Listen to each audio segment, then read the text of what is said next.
Example 9, the function it of x equals 2x plus 8 converts a men's shirt size x in the United States to the equivalent shirt size in Italy. That's it of x. So first of all, understanding of the function. Understanding what it means. It of x represents the Italian shirt size.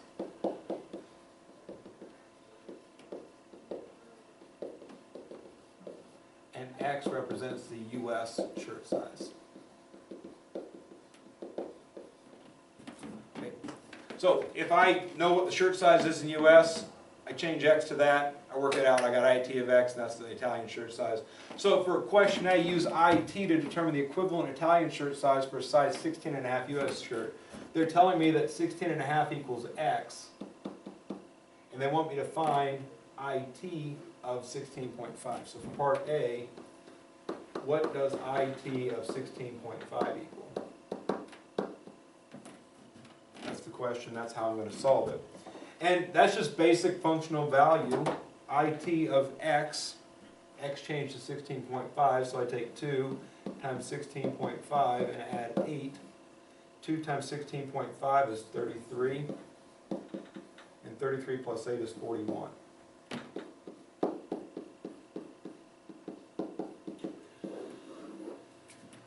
So a 16.5 US shirt is equivalent to a 41 Italian shirt. Good to know if you're going to Italy and want to buy a shirt, make sure you get the right size. I don't know if you can talk to the people or not. Maybe you have the ability to speak Italian. But. All right, next it says find inverse it and use that to determine the US men's shirt size that's equivalent to the Italian shirt size of 36. So in other words,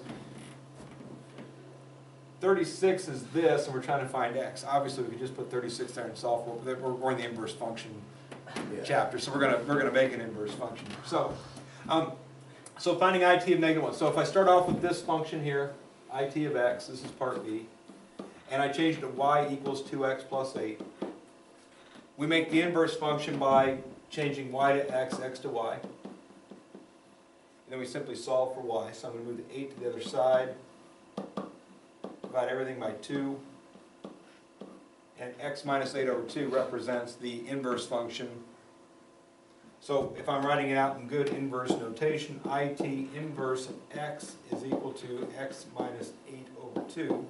For my inverse function, x is the Italian shirt size, and it inverse of x is the US shirt size.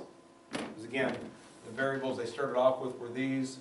We flip-flop the variables, so these things represent. So x is now Italian instead of US. It inverse is US instead of Italian. At this point, they want me to find out an Italian shirt size of 36. So that equals x in my inverse function.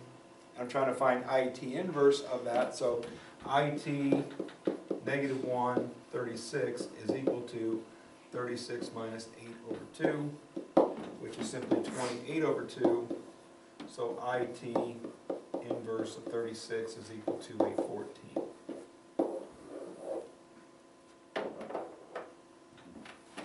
All right. That is more cumbersome than just doing it, like just letting this equal 36 and solving, obviously. But again, we're in the inverse functions chapter, so go ahead and make your inverse functions. Get accustomed to that. Get adept at doing that, so you're able to create inverse functions whenever you want to. All right? And the word problems in this section are going to involve that type of thinking. I want to say there's one involving cryptography, a couple involving cryptography, which is kind of cool, but it takes some understanding of what's going on there. So really make sense of what x and what the function f of x represent in each function, and know that when you invert them, that those two things swap. So really make sense of what each variable represents when you're doing it.